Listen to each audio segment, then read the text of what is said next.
വിവിധ ആവശ്യങ്ങൾ ഉന്നയിച്ചുകൊണ്ട് Kerala state service pensioners union Chowwannur block committee പ്രതിഷേധ പ്രകടനവും ധർണയും നടത്തി.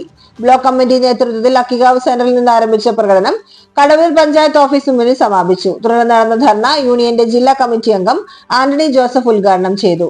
2024 ജൂലൈ മുതൽ പെൻഷൻ പരിഷ്കരണ നടപടികൾ ആരംഭിക്കുക, മെഡിക്കൽ അലവൻസ് കാലോചിതമായി വർദ്ധിപ്പിക്കുക, പങ്കാളിത്ത പെൻഷൻ പിൻവലിക്കുക, PFRDA റദ്ദു ചെയ്യുക, കേന്ദ്രത്തിന്റെ കേരളത്തോടുള്ള പ്രതികാര നടപടികൾ അവസാനിപ്പിക്കുക എന്നീ ആവശ്യങ്ങൾ ഉന്നയിച്ചുകൊണ്ടാണ് പ്രതിഷേധ ധർണ നടത്തിയത്.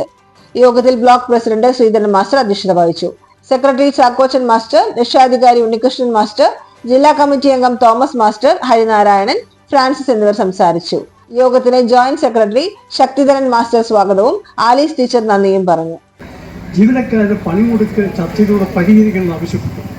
അതിൻ്റെ ഭാഗമായിട്ട് ഗവർണർ ചർച്ചയ്ക്ക് തയ്യാറായി. ഗവർണർ 4 നിർദ്ദേശങ്ങൾ അന്ന് ജീവനക്കാരുടെ മുമ്പിൽ വെച്ചു. ഒന്ന്, കേന്ദ്ര പെൻഷൻ DA തരുന്നതിനെ സംബന്ധിച്ച് പരിശോധിച്ച് റിപ്പോർട്ട് തരുന്നതിന് വേണ്ടി ഒരു സിറ്റിംഗ് ജഡ്ജിയെ കൊണ്ടൊരു കമ്മിറ്റിയെ വെച്ച് പരിശോധിപ്പിക്കാം എന്നൊരു ഡിമാൻഡാണ്. മറ്റ് 66 ശമ്പള പരിഷ്കരണത്തിൻ്റെ അപകടങ്ങൾ പരിഹരിക്കാൻ സംവിധാനം ഉണ്ടാക്കും.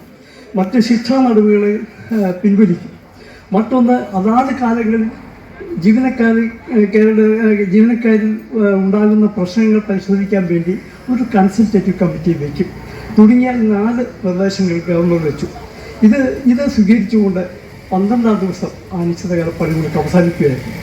തുടർന്ന് നടന്ന തെരഞ്ഞെടുപ്പിൽ പുതിയൊരു മന്ത്രിസഭ 67 അധികാരത്തിൽ വന്നു. ആ ഗവൺമെൻറ് ഗവർണർ സ്വീകരിച്ച ശിക്ഷാ നടപടികളെല്ലാം റദ്ദു ചെയ്തു. പിന്നെ DA